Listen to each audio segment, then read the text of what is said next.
la leyenda del monte Saint-Michel. El doctor Bonenfant buscaba en su memoria, repitiendo a media voz, un recuerdo de Navidad. ¿Un recuerdo de Navidad?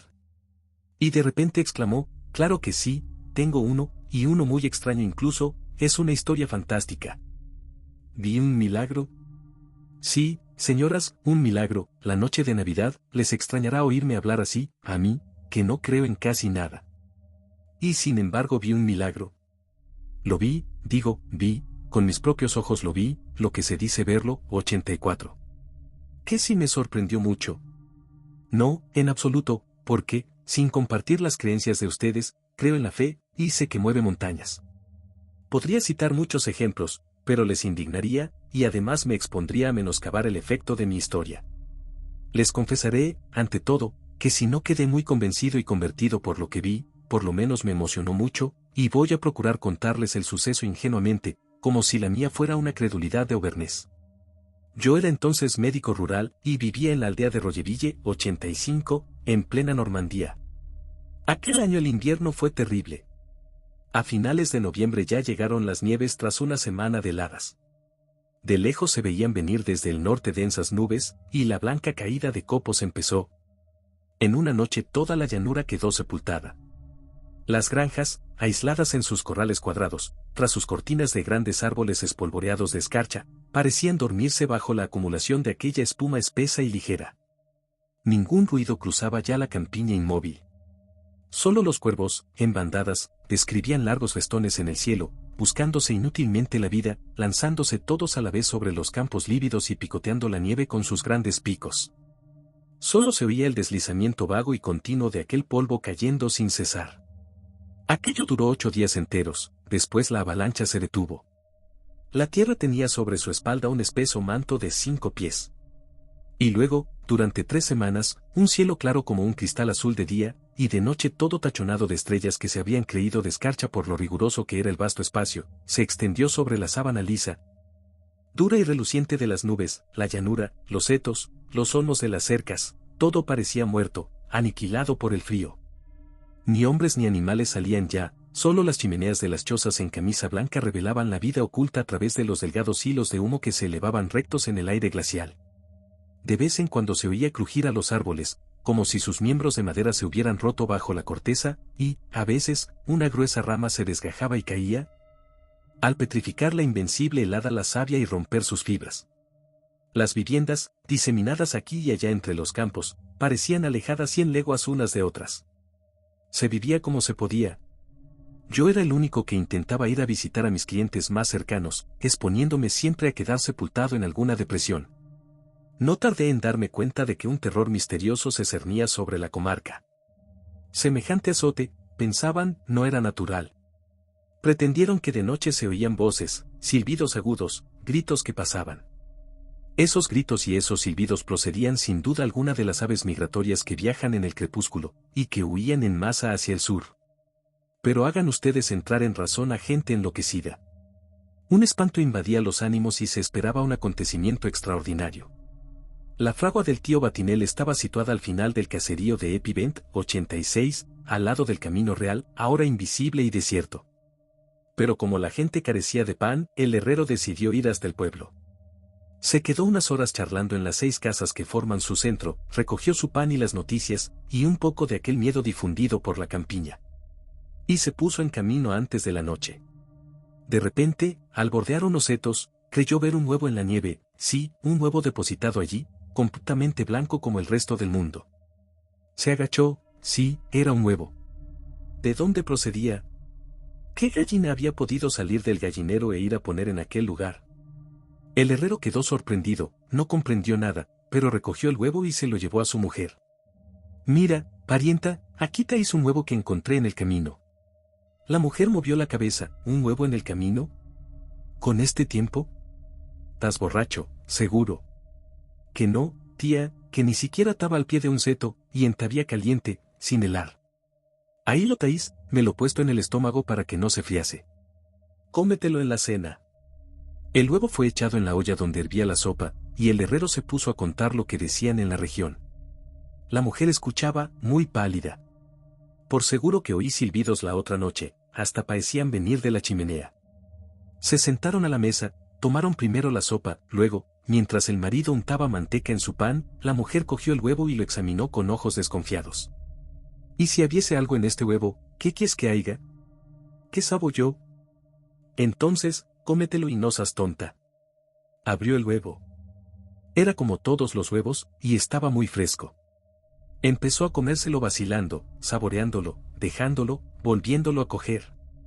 El marido decía, bueno, ¿qué gusto tiene el huevo? Ella no respondió y acabó de tragárselo, y luego, de repente, clavó en su hombre una mirada fija, despavorida, enloquecida, alzó los brazos, los retorció y, convulsa de pies a cabeza, rodó por el suelo lanzando unos gritos horribles. Toda la noche se debatió entre espasmos espantosos, sacudida por temblores horribles, deformada por horrorosas convulsiones. Impotente para sujetarla, el herrero tuvo que atarla. Y ella chillaba sin descanso, con voz infatigable, me se metió en el cuerpo. Me se metió en el cuerpo. Me llamaron al día siguiente. Receté todos los calmantes conocidos sin lograr el menor resultado. La mujer había enloquecido. Entonces, con velocidad increíble, pese al obstáculo de las altas nieves, la noticia, una noticia extraña, corrió de granja en granja, la mujer del herrero, ¿qué ta demonia? Y de todas partes acudían, sin atreverse a entrar en la casa, de lejos se escuchaban sus horribles gritos lanzados con una voz tan fuerte que no se habrían creído de criatura humana. El cura del pueblo fue avisado. Era un viejo sacerdote ingenuo. Acudió con sobrepelliz, como para administrar a un moribundo, y extendiendo las manos pronunció las fórmulas de exorcismo, mientras 4 hombres mantenían sobre una cama a la mujer, que echaba espumarajos y se retorcía. Pero el espíritu no fue expulsado. Y la Navidad llegó sin que el tiempo hubiese cambiado. La víspera, por la mañana, el sacerdote vino en mi busca. Quiero que esa desdichada asista al oficio de esta noche, me dijo.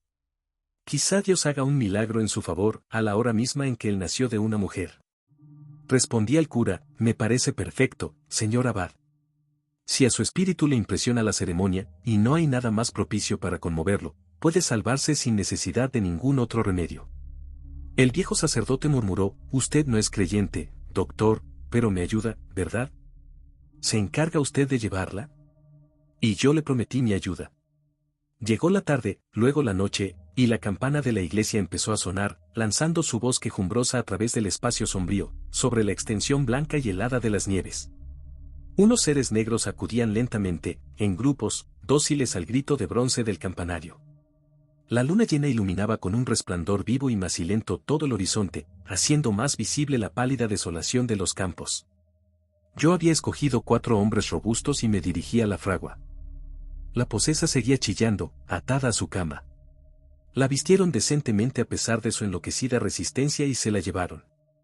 La iglesia ya estaba llena de gente, iluminada y fría, los chantres lanzaban sus notas monótonas, el serpentón 87 roncaba, la pequeña campanilla del monaguillo tintineaba, regulando los movimientos de los fieles. Encerré a la mujer y a sus guardianes en la cocina de la rectoría y esperé el momento que me pareciese favorable. Elegí el instante que sigue a la comunión. Todos los aldeanos, hombres y mujeres, habían recibido a su Dios para doblegar su rigor. Mientras el sacerdote acababa el misterio divino reinaba un gran silencio. A una orden mía, se abrió la puerta y mis 4 ayudantes trajeron a la loca. En cuanto vio las luces, la gente arrodillada, el coro resplandeciente y el tabernáculo dorado, se debatió con tal violencia que a punto estuvo de escapársenos. Y lanzó clamores tan agudos que un escalofrío de espanto recorrió la iglesia, todas las cabezas se alzaron, algunos huyeron. Ya no tenía la forma de una mujer, crispada y retorcida en nuestras manos, con la cara deformada y los ojos enloquecidos. La arrastraron hasta las gradas del coro y luego la mantuvieron fuertemente acuclillada en el suelo. El sacerdote se había levantado, esperaba. En cuanto la vio apresada, cogió en sus manos la custodia ceñida por rayos de oro, con la hostia blanca en el centro, y, dando unos pasos, la elevó con sus 2 brazos extendidos por encima de su cabeza, presentándola a las miradas asustadas de la demoníaca. Ella seguía chillando, con los ojos fijos, clavados en aquel objeto resplandeciente. Y el sacerdote permanecía tan inmóvil que se le habría tomado por una estatua. Y esto duró mucho tiempo, mucho tiempo. La mujer parecía sobrecogida de miedo, fascinada, contemplaba fijamente la custodia, sacudida aún por temblores terribles, pero pasajeros, y sin dejar de gritar, pero con una voz menos desgarradora. Y esto duró todavía mucho tiempo. Se hubiera dicho que ella ya no podía bajar los ojos, que estaban remachados en la hostia, no hacía más que gemir y su cuerpo rígido se ablandaba, se debilitaba. Todo el gentío se había prosternado, con la frente en el suelo. La posesa bajaba ahora rápidamente los párpados, después los alzaba enseguida, como impotente para soportar la vista de su Dios. Se había callado. Y luego, de pronto, me di cuenta de que sus ojos permanecían cerrados. Dormía con el sueño de los sonámbulos, hipnotizada, vencida por la contemplación persistente de la custodia de los rayos de oro, fulminada por el Cristo victorioso. Se la llevaron, inerte, mientras el sacerdote volvía a subir hacia el altar. La concurrencia, alterada, entonó un Te Deum 88 de acción de gracias. Y la mujer del herrero durmió 40 horas seguidas, luego se despertó sin recuerdo alguno de la posesión ni de la liberación. Ese es, señoras, el milagro que yo vi. El doctor Bonenfant calló, después añadió con voz contrariada, no he podido negarme a atestiguarlo por escrito. Junto a un muerto. Iba muriéndose como mueren los enfermos de pecho. Todos los días lo veía yo sentarse, hacia las 2, bajo las ventanas del hotel, frente al mar tranquilo, en un banco del paseo. Permanecía algún tiempo inmóvil en el calor del sol, contemplando con mirada taciturna el Mediterráneo. A veces lanzaba una mirada a la alta montaña de cumbres vaporosas que encierra Mentón y luego, con un movimiento muy lento, cruzaba sus largas piernas, tan delgadas que parecían dos huesos, a cuyo alrededor flotaba el baño del pantalón y abría un libro, siempre el mismo. Entonces ya no se movía, leía con los ojos y con el pensamiento, todo su pobre cuerpo moribundo parecía leer, toda su alma se hundía, se perdía, desaparecía en aquel libro hasta la hora en que el aire refrescaba y lo hacía toser un poco. Entonces se levantaba y regresaba al hotel. Era un alemán alto, de barba rubia, que almorzaba y cenaba en su cuarto, y no hablaba con nadie. Una vaga curiosidad me llevó hacia él. Un día me senté a su lado, después de haber cogido también, para disimular, un volumen de poesías de Musset. Y me puse a hojear Roya 90. Mi vecino me dijo de pronto, en buen francés, ¿sabe usted alemán, señor? En absoluto, señor. Lo lamento. Ya que el azar nos reúne, le habría prestado, le habría mostrado una cosa inestimable, este libro que aquí tengo. ¿Qué es? Es un ejemplar de mi maestro Schopenhauer, anotado por su propia mano. Como ve, todos los márgenes están cubiertos con su letra. Cogí el libro con respeto y contemplé aquellas formas incomprensibles para mí, pero que revelaban el inmortal pensamiento del mayor saqueador de sueños que haya pasado por la tierra.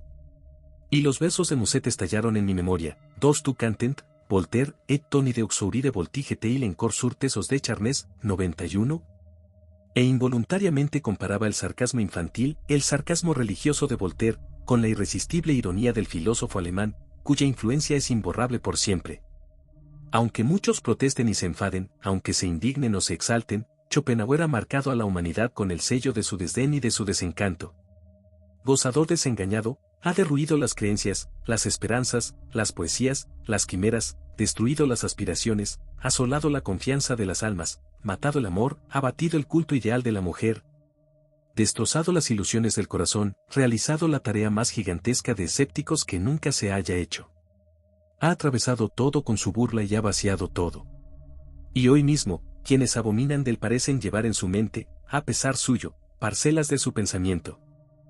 Entonces, ¿conoció usted íntimamente a Schopenhauer?, le dije al alemán. Sonrió tristemente. Hasta su muerte, señor. Y me habló de él, me contó la impresión casi sobrenatural que causaba aquel ser extraño a cuantos se le acercaban.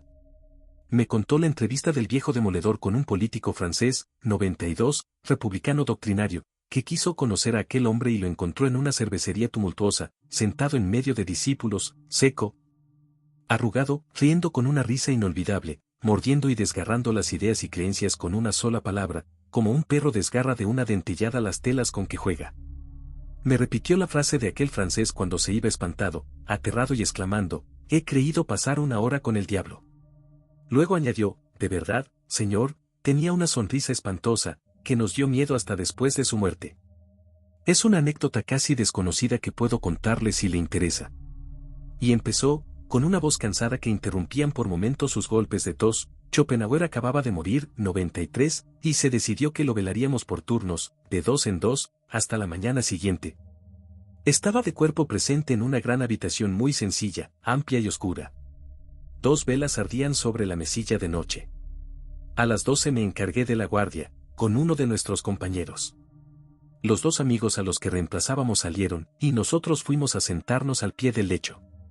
El rostro no había cambiado. Reía. El pliegue que también conocíamos se hundía en la comisura de los labios y nos parecía que iba a abrir los ojos, a moverse, a hablar. Su pensamiento, o, mejor dicho, sus pensamientos nos envolvían, nos sentíamos más que nunca en la atmósfera de su genio, invadidos, poseídos por él. Su dominio nos parecía incluso más soberano ahora que estaba muerto. Un misterio se mezclaba con el poder de aquel espíritu incomparable. El cuerpo de esta clase de hombres desaparece, pero ellos quedan y, en la noche que sigue a la paralización de su corazón, le aseguro, caballero, que son espantosos. Hablábamos de él en voz baja, recordando frases, fórmulas. Esas sorprendentes máximas que parecen luces lanzadas, por unas pocas palabras, a las tinieblas de la vida desconocida, 94. Me parece que va a hablar, dijo mi compañero. Y mirábamos, con una inquietud rayana en el miedo, el rostro inmóvil que no dejaba de sonreír. Poco a poco empezamos a sentir cierto malestar, opresión, desfallecimiento. Yo balbucí, no sé lo que tengo, pero te aseguro que no me encuentro bien. Y en ese momento nos dimos cuenta de que el cadáver olía mal. Entonces mi compañero me propuso pasar a la habitación contigua, dejando la puerta abierta, y acepté.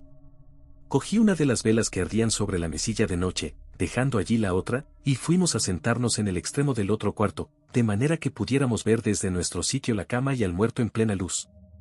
Pero seguía obsesionándonos, se hubiera dicho que su ser inmaterial, liberado, libre, todopoderoso y dominante rondaba a nuestro alrededor. Y también a veces el olor infame del cuerpo descompuesto nos llegaba, nos penetraba, repugnante y vago. De improviso, un escalofrío nos recorrió los huesos, un leve ruido había salido de la habitación del muerto. Nuestras miradas se dirigieron enseguida hacia él, y vimos, sí, caballero, vimos perfectamente, uno y otro, a una cosa blanca correr sobre la cama, caer al suelo, sobre la alfombra, y desaparecer debajo de un sillón. Nos pusimos de pie antes de haber tenido tiempo de pensar en nada, enloquecidos por un terror estúpido, dispuestos a huir. Luego nos miramos el uno al otro. Estábamos horriblemente pálidos. El corazón nos latía hasta levantar la tela de nuestras ropas. Fui el primero en hablar. ¿Has visto? Sí, he visto. ¿Es que no está muerto? Pero si ha entrado ya en putrefacción. ¿Qué vamos a hacer? Mi compañero, vacilante, dijo, hay que ir a ver. Cogí nuestra vela y entré el primero, registrando con la mirada todo aquel gran cuarto de rincones oscuros. Ya no se movía nada, y me acerqué al lecho. Pero me quedé sobrecogido de estupor y de espanto. Schopenhauer ya no reía. Tenía una mueca horrible, con la boca apretada y las mejillas profundamente hundidas. Balbucí, no está muerto. Sin embargo, aquel olor espantoso subía hasta mi nariz, me sofocaba. Y yo no me movía, mirándolo fijamente, espantado como ante una aparición. Entonces mi compañero, tras coger la otra vela, se agachó. Luego me tocó el brazo sin decirme una palabra. Seguí su mirada y vi en el suelo, bajo el sillón, al lado de la cama, completamente blanca sobre la alfombra oscura, abierta como para morder, la dentadura postiza de Schopenhauer. El trabajo de la descomposición, aflojando las mandíbulas, la había hecho saltar de la boca. Ese día, caballero, tuve realmente miedo. Y cuando el sol se acercaba al mar resplandeciente, el alemán tísico se levantó, me saludó y regresó al hotel. El tío Judas. Toda aquella región era sorprendente, marcada por un carácter de grandeza casi religiosa y de siniestra desolación. En el centro de un vasto círculo de colinas peladas, donde no crecían más que aliagas y, de trecho en trecho, una encina torcida por el viento, se extendía una vasta laguna salvaje, de aguas negras y dormidas donde temblaban millares de cañas. Una sola casa a orillas de aquel lago sombrío, una casita baja habitada por un viejo barquero, el tío Joseph, que vivía del producto de su pesca. Todas las semanas llevaba su pescado a los pueblos vecinos, y volvía con las sencillas provisiones que necesitaba para vivir. Quise conocer a este solitario, y él se ofreció a llevarme a retirar sus nazas. Y acepté. Su barca era vieja, carcomida y tosca. Y él, huesudo y enjuto, remaba con un movimiento monótono y suave que acunaba el espíritu, envuelto ya en la tristeza del horizonte.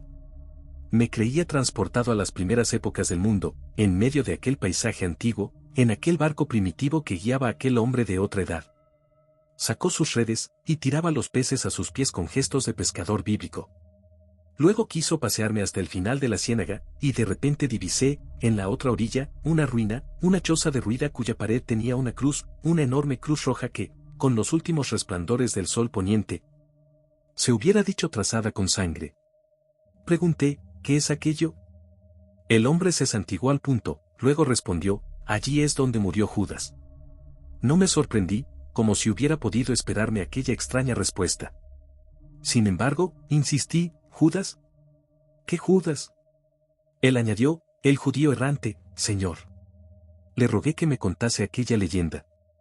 Pero era más que una leyenda, era una historia, y casi reciente, porque el tío Joseph había conocido al hombre.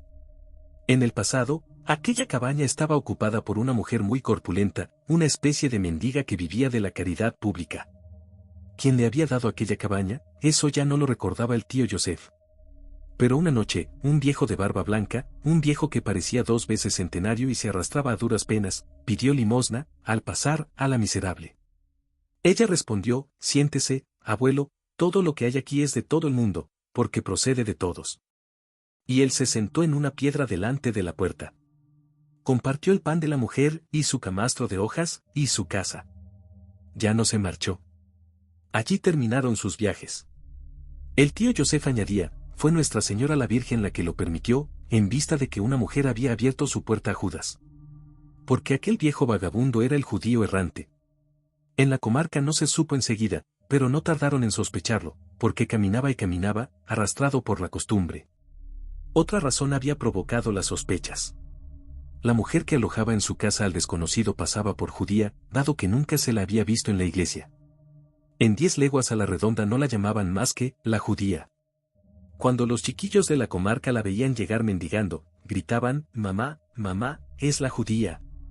El viejo y ella empezaron a vagar por las comarcas vecinas, con la mano tendida en todas las puertas, balbuciendo súplicas a espaldas de todos los transeúntes. Se los vio a todas las horas del día, por senderos perdidos, o bien comiendo un trozo de pan, en el gran calor de mediodía, a la sombra de un árbol solitario. Y en la región empezaron a llamar al mendigo, el tío Judas.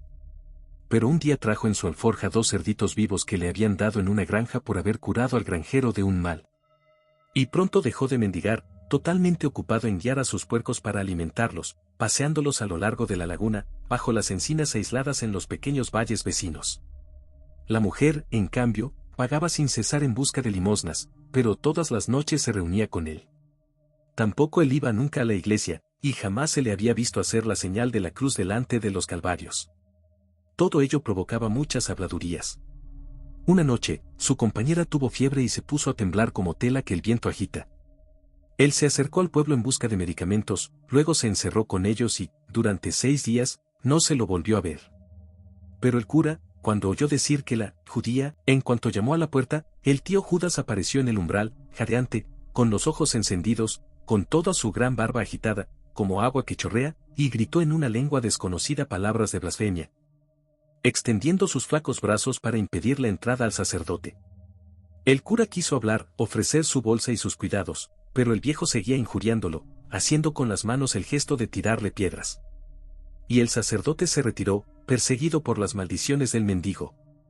Al día siguiente murió la compañera del tío Judas. La enterró él mismo delante de su puerta. Era gente tan insignificante que nadie se ocupó de ellos. Y se volvió a ver al hombre guiando a sus cerdos a lo largo de la laguna y por las laderas de las colinas. También a menudo volvía a mendigar para alimentarse. Pero ya no le daban casi nada, tantas eran las historias que habían circulado sobre él. Y todos sabían, además, de qué manera había recibido al cura. Desapareció. Fue durante Semana Santa. No le preocupó a casi nadie. Pero el lunes de Pascua, unos chicos y chicas que habían ido a pasear hasta la laguna oyeron un gran ruido en la choza.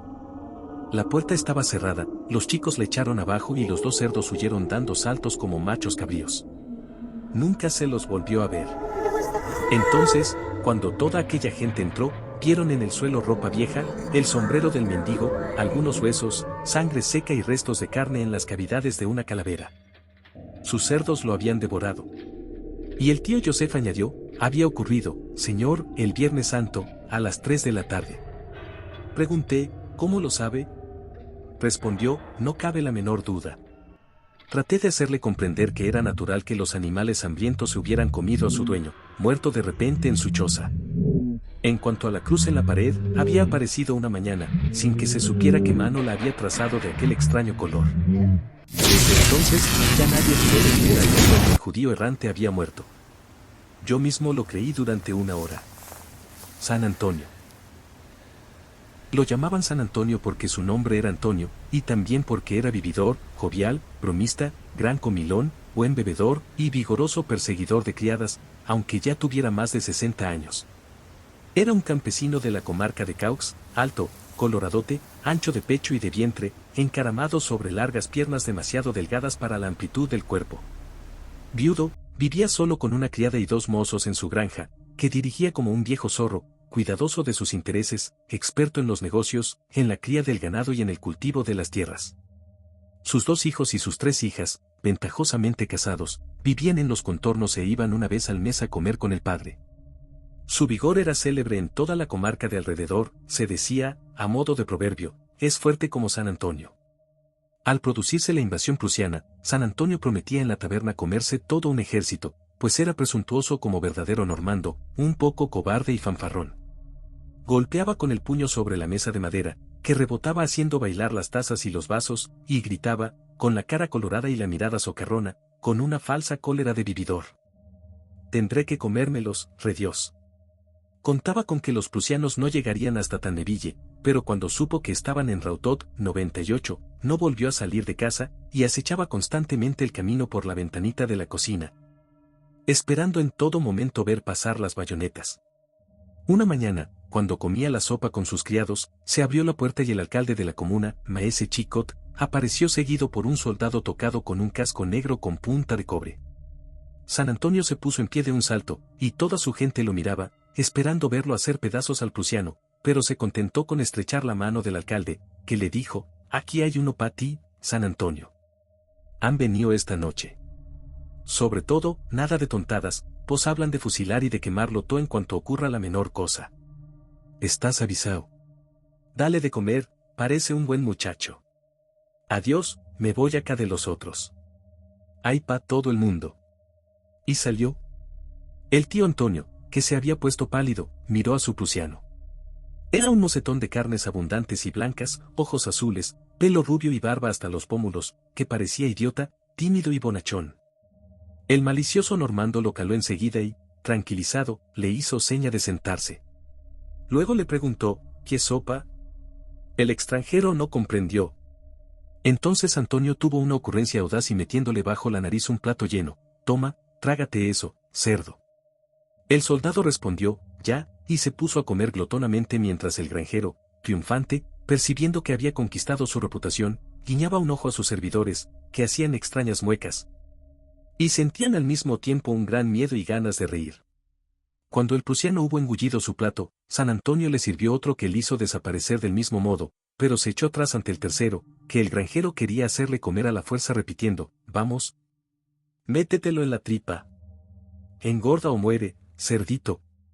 Y el soldado, comprendiendo únicamente que querían hacerle comer hasta hartarse, reía contento, haciendo señas de que estaba lleno. Entonces San Antonio, volviéndose muy familiar, le dio una palmadita en el vientre gritando, que llena a ti la panza mi cerdito. Pero de improviso se retorció, rojo como si fuera a darle un ataque y sin poder hablar. Se le había ocurrido una idea que le hacía ahogarse de risa, eso es, San Antonio y su cerdo. Aquí está mi cerdo. Y los 3 criados reventaron de risa a su vez. El viejo estaba tan contento que mandó traer aguardiente del bueno, el Filen Dix, 99, e ofreció a todos. Brindaron con el prusiano, que chasqueó la lengua a modo de cumplido, para indicar que le parecía estupendo. Este es del fino y no lo bebes así en tu tierra, cerdito. Desde ese momento, el tío Antonio no volvió a salir sin su prusiano. Había encontrado su cometido, era su propia venganza, su venganza de viejo zorro. Y toda la comarca, que se moría de miedo, se desternillaba de risa a espaldas de los vencedores con la burla de San Antonio. Lo cierto es que para las bromas no tenía igual. Solo él era capaz de inventar cosas así. Vaya bribón. Todas las tardes iba después de comer a casa de los vecinos, del brazo de su alemán, al que presentaba alegremente dándole una palmadita en el hombro. Mirad, aquí tenéis mi cerdo, ved cómo engorda el animalito. Y los campesinos se partían de risa. Mira que es cachondo este diablo de Antonio. Te lo vendo, Cesaire, 3 pistolas. Me lo quedo, Antonio, y te invito a comer las morcillas. Lo que yo prefiero son las manos. Tócale la panza, y veas que no hay más que tocino. Y todo el mundo guiñaba un ojo, pero sin reír demasiado fuerte, por temor a que el prusiano terminase adivinando que se burlaban de él. Solo Antonio, más envalentonado cada día, le pellizcaba los muslos exclamando, tocino, solo tocino, le daba palmadas en el trasero gritando, todo esto es tocino.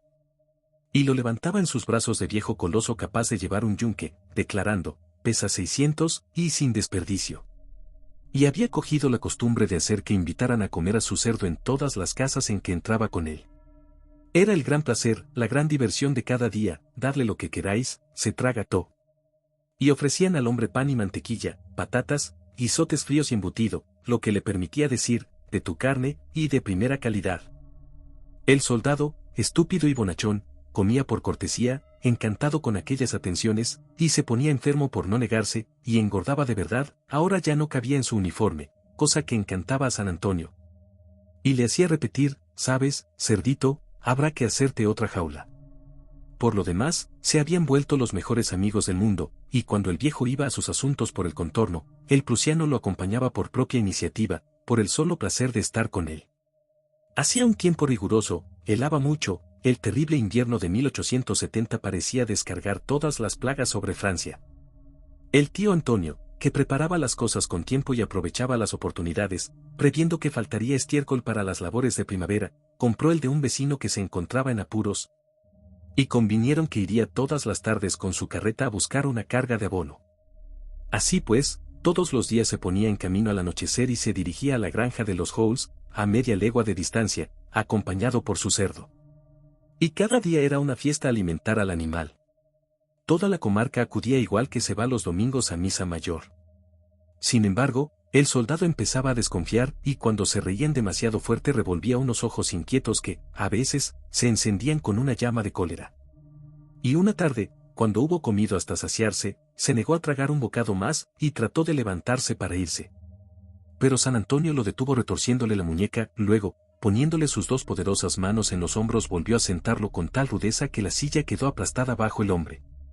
Estalló una alegría tempestuosa y Antonio, radiante, recogiendo a su cerdo, fingió que lo vendaba para curarlo y luego declaró, pues que no quieres comer, vas a beber, rediós. Y fueron a buscar aguardiente a la taberna. El soldado revolvía unos ojos malvados, pero sin embargo bebió tanto como quisieron y San Antonio le sostenía la cabeza, con gran alegría de los asistentes. El normando, rojo como un tomate y con la mirada encendida, llenaba los vasos y brindaba vociferando, a tu salud. Y el prusiano, sin pronunciar palabra, se echaba al coleto uno tras otro los tragos de coñac. Era una lucha, una batalla, una revancha. A ver quién bebía más, maldita sea. Ninguno de los dos podía seguir bebiendo cuando se acabó el litro. Pero ninguno de los dos estaba derrotado. Estaban empatados, nada más. Habría que volver a empezar al día siguiente. Salieron tambaleándose y se pusieron en camino, al lado de la carreta de estiércol de la que tiraban lentamente los 2 caballos.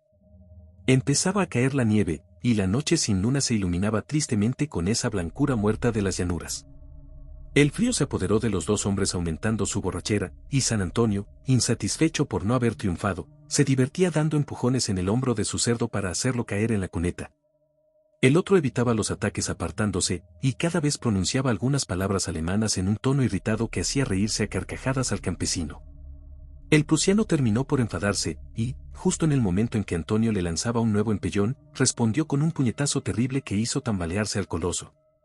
Entonces, encendido por el aguardiente, el viejo agarró al hombre por la cintura, lo zarandeó unos segundos como hubiera hecho con un niño pequeño, y lo lanzó volando hasta el otro lado del camino. Luego, contento con lo que había hecho, se cruzó de brazos para reírse de nuevo. Pero el soldado se puso en pie rápidamente, con la cabeza descubierta porque el casco había rodado, y desenvainando el sable se abalanzó sobre el tío Antonio. Cuando el campesino lo vio, cogió su látigo por la mitad, su gran látigo de acebo, recto, fuerte y flexible como un nergajo. Llegó el prusiano con la frente baja, el arma por delante, seguro de matar. Pero el viejo, atrapando con toda la mano la hoja cuya punta iba a pincharle el vientre, la desvió, y asestó un golpe seco en la sien, con el mango de su látigo, a su enemigo, que se derrumbó a sus pies. Acto seguido miró espantado y atónito aquel cuerpo sacudido primero por espasmos, luego inmóvil boca abajo. Se inclinó sobre él, le dio la vuelta, lo examinó un rato. El hombre tenía los ojos cerrados y un hilillo de sangre corría de una brecha en un lado de la frente. A pesar de la oscuridad, Antonio distinguía la mancha oscura de aquella sangre sobre la nieve. Permanecía allí, trastornado, mientras su carreta seguía avanzando al paso tranquilo de los caballos. ¿Qué iba a hacer? Lo fusilarían. Incendiarían su granja, asolarían la comarca. ¿Qué hacer? ¿Qué hacer? ¿Cómo ocultar el cuerpo, ocultar la muerte, engañar a los prusianos? Oyó voces a lo lejos, en medio del gran silencio de las nieves. Entonces enloqueció, y, recogiendo el casco, volvió a ponérselo a su víctima, luego, agarrándolo por la cintura, lo levantó, corrió, alcanzó a su tronco y arrojó el cuerpo sobre el estiércol. Una vez en casa, ya se le ocurriría algo. Iba a paso corto, devanándose los sesos, sin que se le ocurriera nada. Se veía y se sentía perdido. Entró en su patio. Una luz brillaba en una lucera, su criada aún no estaba dormida, entonces hizo recular rápidamente el carro hasta el borde del foso del abono. Pensaba que, al volcar la carga, el cuerpo colocado encima caería debajo en el hoyo, e hizo bascular la carreta. Como había previsto, el hombre quedó sepultado bajo el estiércol.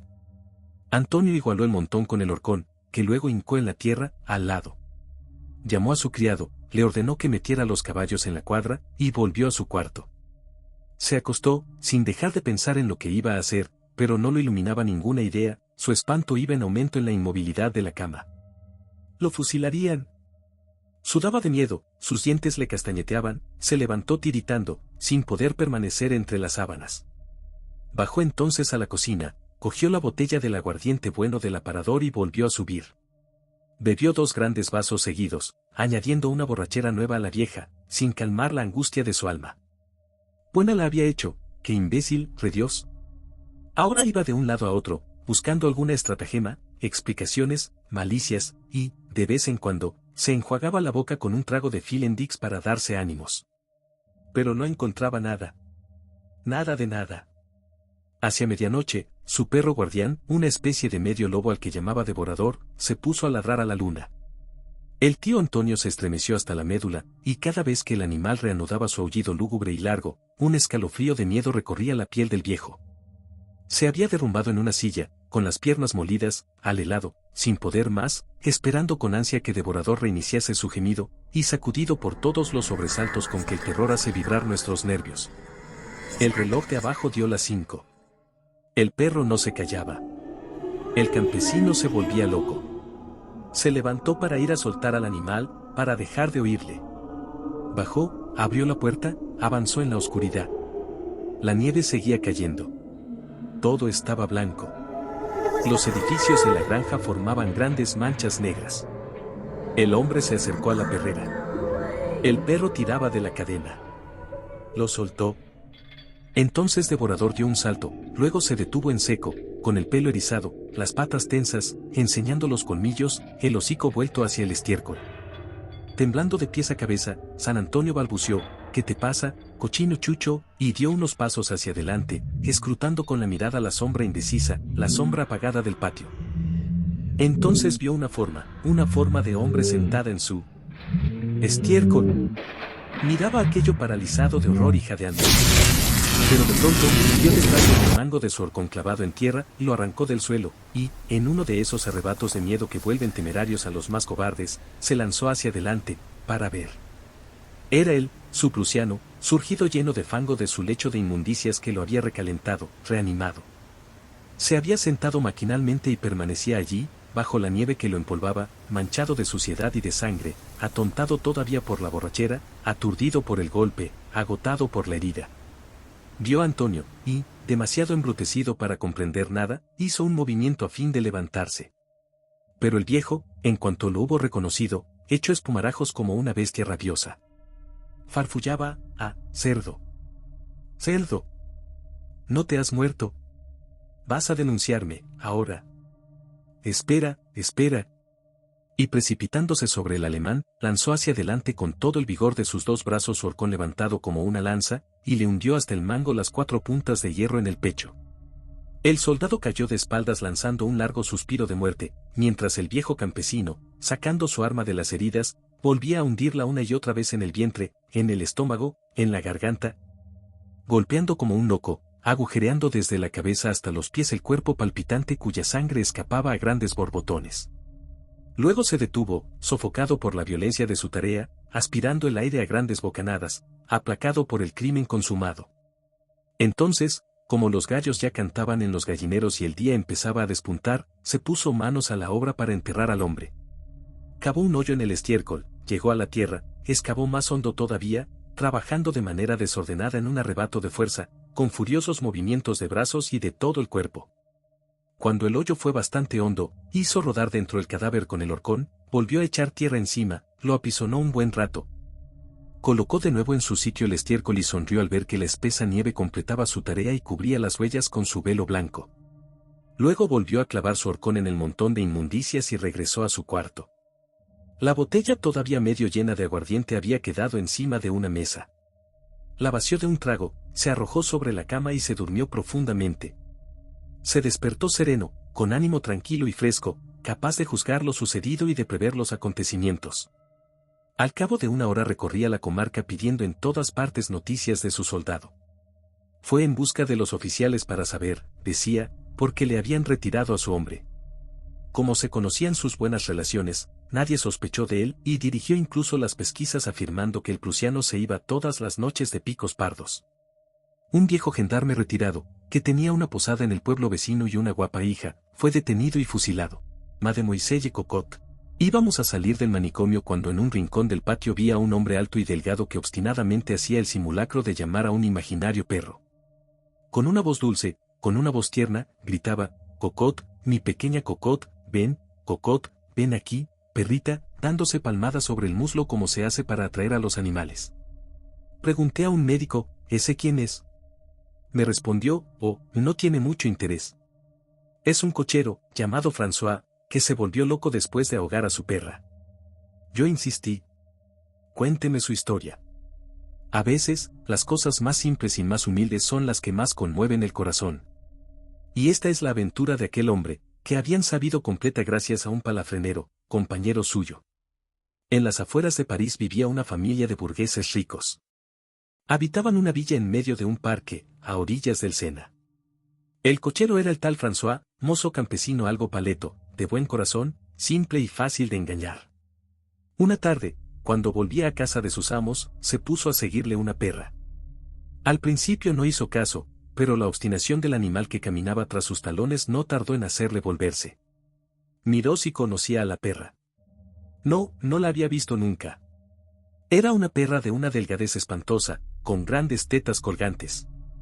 Trotaba tras el hombre con aspecto lamentable y hambriento, la cola entre las patas y las orejas pegadas a la cabeza, y se paraba cuando el hombre se paraba, y volvía a ponerse en movimiento en cuanto él andaba. Quería alejar a aquel esqueleto de animal y gritó: «Largo. Vete de aquí. Largo, largo». La perra se alejó unos pasos y se sentó a su espalda, aguardando. Cuando el cochero reemprendió la marcha, ella corrió tras él.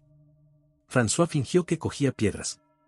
El animal huyó algo más lejos zarandeando de un lado para otro sus tetas fofas, pero corrió tras él en cuanto el hombre le volvió la espalda.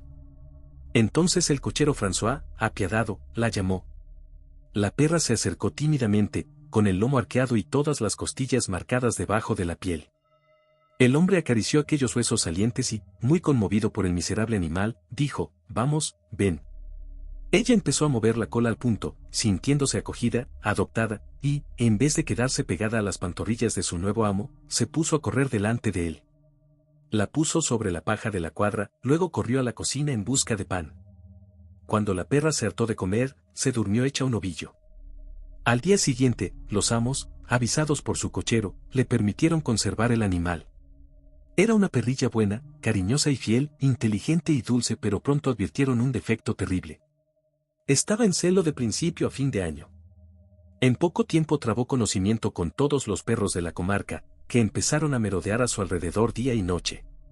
Les concedía sus favores con indiferencia de prostituta, mantenía buenas relaciones con todos, arrastrando tras sus pasos una auténtica jauría formada por los modelos más diferentes de la raza perruna. Unos del tamaño de un puño, y otros grandes como asnos.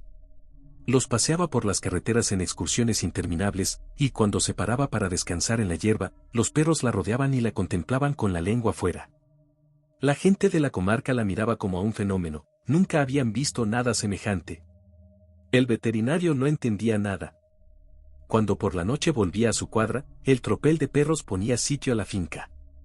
Se colaban en todos los resquicios de los setos vivos que cercaban el parque, devastaban los arriates, arrancaban las flores y hacían agujeros en los cestos, enfureciendo al jardinero. Y ladraban toda la noche alrededor del edificio donde se alojaba su amiga, sin que nada lograse ahuyentarlos. De día llegaban a penetrar incluso en la casa. Era una invasión, una plaga, un desastre. En todo momento los amos encontraban en la escalera e incluso en las habitaciones perrillos amarillos de cola tiesa, perros de caza, bulldogs, perros lobos merodeadores de pelo sucio, vagabundos sin hogar ni calor. Terranovas enormes que hacían huir a los niños. Se vieron entonces en la comarca perros desconocidos a 10 leguas a la redonda, venidos de no se sabe dónde, que vivían nadie sabía cómo y que luego desaparecían. Sin embargo, François adoraba a Cocotte. Le había puesto el nombre de Cocotte, sin malicia, aunque bien merecía su nombre, 101, y repetía sin cesar, este animal es una persona. Solo le falta hablar. Había encargado para ella un magnífico collar de cuero rojo que llevaba grabadas en una placa de cobre las siguientes palabras: Mademoiselle Cocotte, del cochero François. Se había vuelto enorme. Todo lo que antes tenía de flaca, lo tenía ahora de gorda, con una tripa hinchada bajo la que seguían colgando sus largas tetas bamboleantes. Había engordado de pronto y ahora caminaba con esfuerzo, con las patas separadas como las personas demasiado gruesas y con las fauces abiertas para respirar, extenuada en cuanto trataba de correr. Era, además, de una fecundidad fenomenal, quedaba preñada nada más parir, daba a luz 4 veces al año una ristra de cachorros pertenecientes a todas las variedades de la raza canina. Después de elegir uno para que, mamándola, le evitara los dolores de la leche, François recogía a los demás en su delantal de cuadra e iba a tirarlos, sin ninguna piedad, al río. Pero no tardó la cocinera en unir sus quejas a las del jardinero. Encontraba perros hasta en el horno, en la despensa, en el sobradillo del carbón, y robaban todo lo que encontraban. El amo, molesto, ordenó a François que se deshiciera de Cocotte. Desolado, el hombre buscó dónde colocarla. Nadie la quiso. Entonces decidió perderla, y se la entregó a un carretero que debía abandonarla en pleno campo al otro lado de París, cerca de Joinville-le-Pont. Aquella misma noche, Cocotte estaba de vuelta.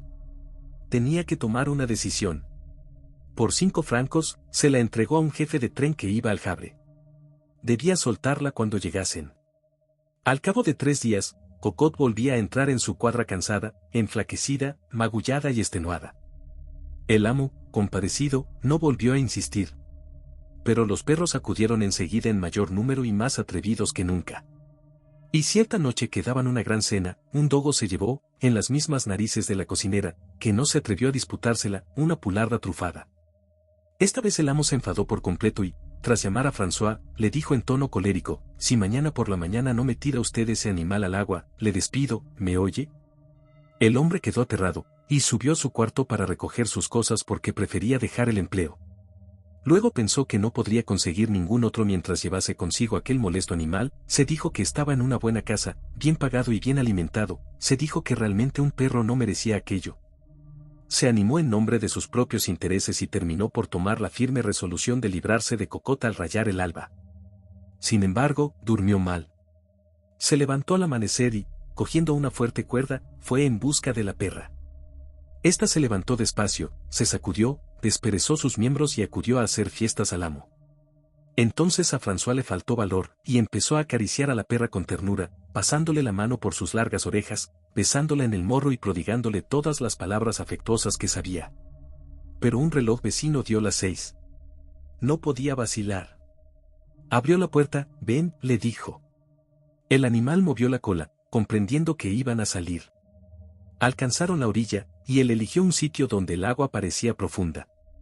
Entonces anudó un extremo de la cuerda al hermoso collar de cuero y, cogiendo una gruesa piedra, la ató al otro extremo. Luego tomó a Cocotte en brazos y la besó con pasión, como a una persona de la que uno se despide. La tenía contra el pecho, la acunaba, la llamaba, mi bonita Cocotte, mi pequeña Cocotte, y la perra se dejaba acariciar gruñendo de placer. 10 veces quiso tirarla, y 10 veces le faltó valor. Se decidió bruscamente, y la arrojó lo más lejos que pudo con toda su fuerza. Al principio ella trató de nadar, como hacía cuando la bañaban, pero su cabeza, arrastrada por la piedra, iba hundiéndose poco a poco, y lanzaba a su amo miradas enloquecidas, miradas humanas, debatiéndose como una persona que se ahoga. Luego, la parte delantera del cuerpo se hundió, mientras las patas traseras se agitaban enloquecidas fuera del agua, también desaparecieron enseguida. Entonces, durante 5 minutos, algunas burbujas reventaron en la superficie como si el río se hubiera puesto a hervir, y François, despavorido, enloquecido, con el corazón palpitante, creía ver a Cocotte retorciéndose en el barro, y, en su simplicidad de campesino, se decía, ¿qué estará pensando ahora de mí el animalillo? A punto estuvo de idiotizarse, pasó un mes enfermo, y todas las noches soñaba con su perra, la sentía lamerle las manos, la oía ladrar. Hubo que llamar a un médico. Finalmente, mejoró, y sus amos, a finales de junio, lo llevaron a su finca de Viessard, 102, cerca de Rouen. También allí estaba a orillas del Sena. Empezó a tomar baños. Bajaba todas las mañanas con el palafrenero, y cruzaban el río a nado. Pero un día, cuando se divertían chapoteando en el agua, François gritó de pronto a su compañero, mírala acercarse. ¡Qué buen hueso te voy a dar! Lo que se acercaba era una carroña enorme, hinchada, pelada, que avanzaba con las patas al aire siguiendo la corriente. François se acercó braceando y continuando con sus bromas, ¡rediós! No está fresca. ¡Qué hallazgo, amiguita! Y tampoco está flaca. Y daba vueltas alrededor, manteniéndose a distancia del enorme animal putrefacto. Luego, de pronto, cayó y la miró con una atención singular, se acercó más todavía, esta vez para tocarla. Examinaba atentamente el collar, luego estiró el brazo, agarró el cuello, dio la vuelta a la carroña, la atrajo hacia sí y leyó en el cobre oriniento que seguía pegado al cuero de colorado, Mademoiselle Cocotte, del cochero François. La perra muerta había encontrado a su amo a 60 leguas de su casa. François lanzó un grito espantoso y empezó a nadar con todas sus fuerzas hacia la orilla mientras continuaba gritando, y cuando llegó a tierra, huyó enloquecido, completamente desnudo, por el campo. Estaba loco. Aparición. También yo sé una cosa extraña, tan extraña que ha sido la obsesión de mi vida. Ya hace 56 años que me ocurrió esta aventura, y no pasa un mes sin que vuelva a verla en sueños. De ese día me ha quedado una marca, una impronta de miedo, ¿me comprenden? Sí, durante 10 minutos sufrí el horrible espanto, de tal modo que desde esa hora se me quedó en el alma una especie de terror. Los ruidos inesperados hacen que se me estremezca hasta el alma, los objetos que distingo mal en las sombras del crepúsculo me dan unas ganas locas de echar a correr. En fin, tengo miedo de la noche. Oh, no lo habría confesado antes de haber alcanzado la edad que tengo. Ahora puedo decirlo todo. Cuando se tienen 82 años, está permitido no ser valiente ante los peligros imaginarios. Ante los peligros verdaderos no he retrocedido nunca, señoras. Esta historia trastornó tanto mi espíritu, me sumió en una turbación tan profunda, tan misteriosa, tan terrible, que ni siquiera la he contado nunca. La he guardado en lo más hondo de mí, en ese fondo donde se ocultan los secretos penosos, los secretos vergonzosos, todas las inconfesables flaquezas que tenemos en nuestra existencia. Voy a contarles la aventura tal como sucedió, sin tratar de explicarla. Desde luego ha de tener una explicación, a menos que yo haya tenido mi hora de locura. Pero no, no estaba loco, y se lo demostraré. Imaginen lo que quieran. Me limitaré a contar los hechos. Era en 1827, en el mes de julio. Yo me encontraba en Rouen, de guarnición. Un día, cuando paseaba por el muelle, me crucé con un hombre al que creí reconocer sin recordar exactamente quién era. De manera instintiva hice un movimiento para detenerme. El desconocido se dio cuenta del gesto, me miró y cayó en mis brazos. Era un amigo de juventud a quien había querido mucho. En los 5 años que no lo había visto parecía haber envejecido medio siglo. Su pelo estaba completamente blanco. Y caminaba encorvado, como consumido. Comprendió mi sorpresa y me contó su vida. Una desgracia terrible lo había destrozado. Locamente enamorado de una joven, se había casado con ella en una especie de éxtasis de felicidad. Después de un año de dicha sobrehumana y de una pasión inextinguible, ella había muerto repentinamente de una enfermedad de corazón, devorada por el propio amor, sin duda. Él había abandonado su castillo el mismo día del entierro y se había ido a vivir a su palacete de Rouen. Vivía allí, solitario y desesperado, con un dolor tan miserable que solo pensaba en el suicidio. Ya que te encuentro así, me dijo, te pediré que me hagas un gran favor, ir a buscar a mi casa, en el escritorio de mi habitación, de nuestra habitación, algunos documentos que necesito con urgencia. No puedo encargárselo a un subalterno o a un hombre de negocios, porque necesito una discreción impenetrable y un silencio absoluto. En cuanto a mí, por nada del mundo volveré a entrar en esa casa. Te daré la llave de esa habitación que yo mismo cerré al marcharme, y la llave de mi escritorio. Entregarás además una nota mía al jardinero, que te abrirá el castillo. Pero ven mañana a almorzar conmigo y hablaremos de ello. Le prometí hacerle aquel pequeño favor. Además, para mí no era más que un paseo, ya que su finca estaba situada a unas 5 leguas de Rouen. Tenía para 1 hora de caballo. El día siguiente, a las 10, estaba en su casa. Almorzamos los dos solos, pero él no pronunció ni 20 palabras. Me pidió que lo disculpase, pensar en la visita que yo iba a hacer a aquella habitación en la que yacía su dicha lo trastornaba, me decía. Y en efecto, me pareció singularmente agitado, preocupado, como si en su alma estuviera librándose un misterioso combate.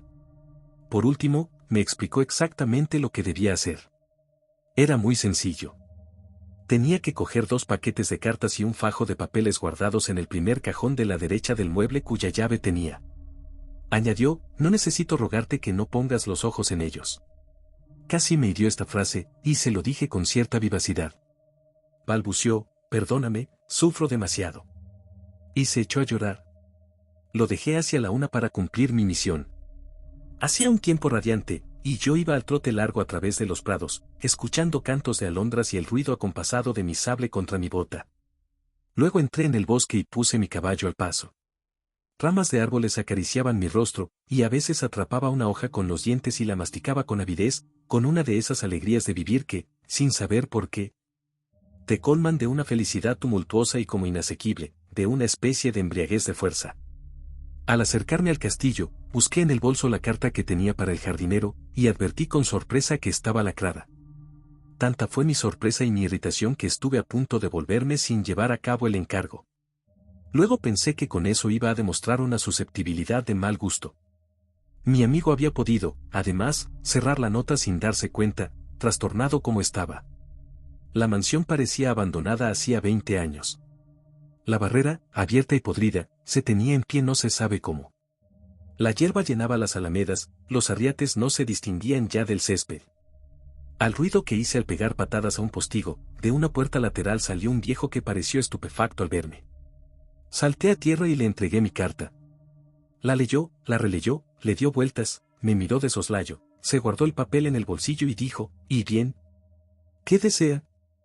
Yo respondí bruscamente, usted debe de saberlo, ya que ha recibido en esa carta las órdenes de su amo, quiero entrar en el castillo. Pareció aterrado. Declaró, entonces, ¿va usted a su habitación? Yo empezaba a perder la paciencia. Pardiez. ¿Es que acaso tiene usted intención de interrogarme? Balbuceó, no, señor, pero es que no se ha abierto desde la muerte. Si quiere esperarme 5 minutos, voy a ir a ver si. Lo interrumpí lleno de cólera, pero vamos, ¿está burlándose de mí? Usted no puede entrar, porque la llave la tengo yo. Él ya no sabía qué decir. Entonces, señor, le enseñaré el camino. Enséñeme la escalera y déjeme solo. La encontraré sin usted. Pero, señor, sin embargo. Esta vez, me enfurecí de veras, ahora cállese, ¿de acuerdo? O tendrá que vérselas conmigo. Lo aparté violentamente y entré en la casa. Atravesé primero la cocina, luego 2 pequeñas estancias que aquel hombre ocupaba con su mujer. Crucé luego un gran vestíbulo, subí la escalera y reconocí la puerta indicada por mi amigo. La abrí sin dificultad y entré. El aposento estaba tan oscuro que al principio no distinguí nada. Me detuve, sobrecogido por ese insulso olor a moho de las estancias deshabitadas y condenadas, de las habitaciones muertas. Luego, poco a poco, mis ojos se habituaron a la oscuridad y vi con bastante nitidez un amplio aposento desordenado, con una cama sin sábanas, pero con sus colchones y sus almohadas, una de las cuales conservaba la huella profunda de un codo o de una cabeza como si alguien acabara de apoyarse encima. Las sillas parecían en desorden. Observé que una puerta, la de un armario tal vez, había quedado entreabierta. Fui primero a la ventana para tener luz y la abrí, pero los herrajes de la contraventana estaban tan herrumbrosos que no pude conseguir que cedieran. Traté incluso de romperlos con mi sable, sin lograrlo. Como me exasperaba la inutilidad de aquellos esfuerzos, y como mis ojos habían terminado acostumbrándose perfectamente a la penumbra, renuncié a la esperanza de ver más claro y fui hacia el escritorio. Me senté en un sillón, bajé la tapa, abrí el cajón indicado. Estaba lleno hasta los bordes. Solo necesitaba 3 paquetes, que no sabía cómo reconocer, y me puse a buscarlos. Abría desmesuradamente los ojos para descifrar los sobrescritos cuando creí oír, o, mejor dicho, sentir un roce a mi espalda.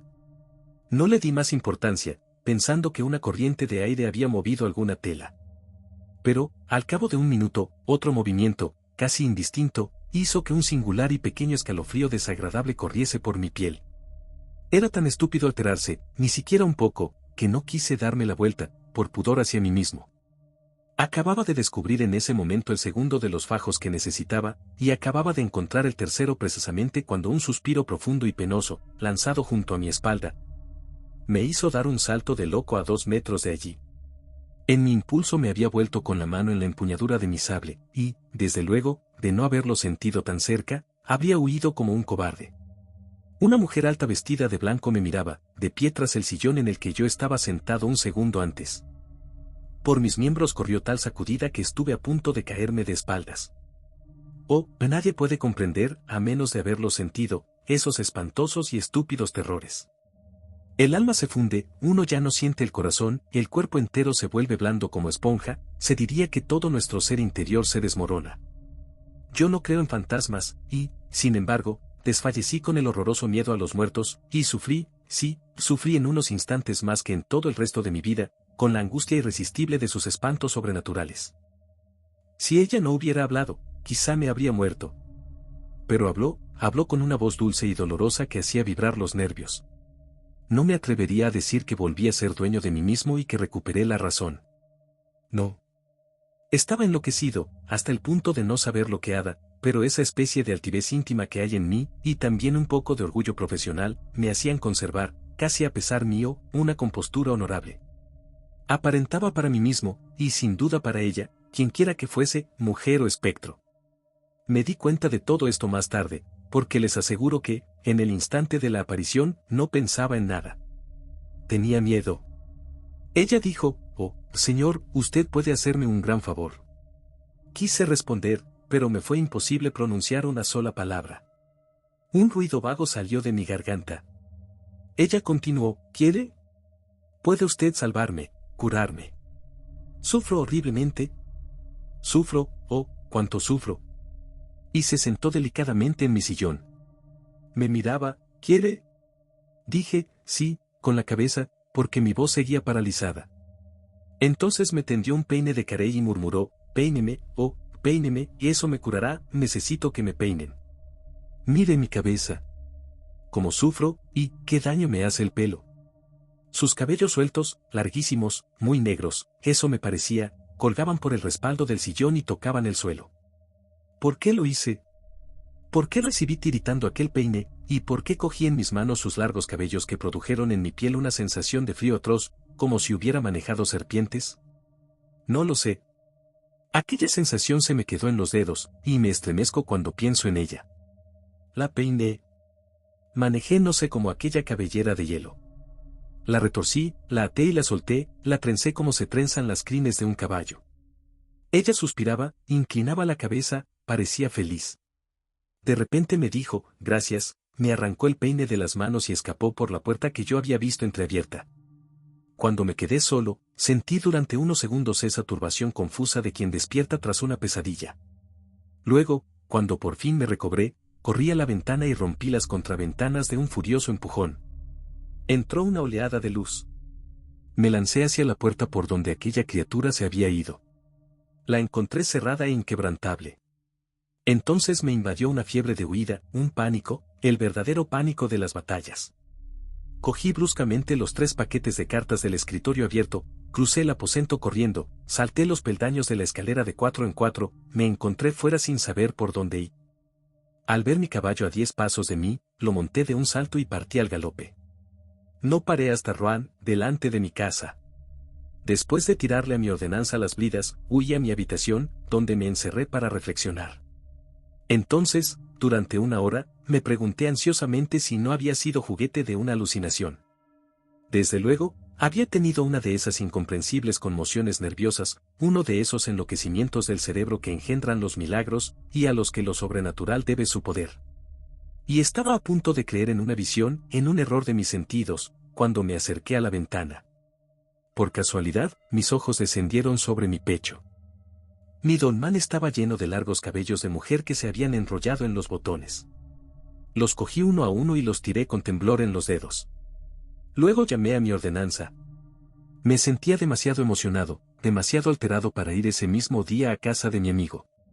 Y además quería reflexionar detenidamente lo que debía decirle. Mandé que le llevaran sus cartas, de las que entregó un recibo al soldado. Preguntó mucho por mí. Se le dijo que estaba indispuesto, que había sufrido una insolación, no sé qué. Pareció inquieto. Fui a su casa al día siguiente, en cuanto amaneció, decidido a decirle la verdad. Había salido el día antes por la noche y no había regresado. Volví durante el día, seguían sin verlo. Esperé una semana. No reapareció. Entonces avisé a la justicia. Lo buscaron por todas partes, sin descubrir rastro alguno de su paso o de su retiro. Se hizo una minuciosa inspección del castillo abandonado. No se descubrió nada sospechoso. Ningún indicio reveló que allí hubiera estado escondida una mujer. Como la investigación no daba ningún resultado, se interrumpieron las pesquisas. Y desde hace 56 años no he averiguado nada. No sé nada más,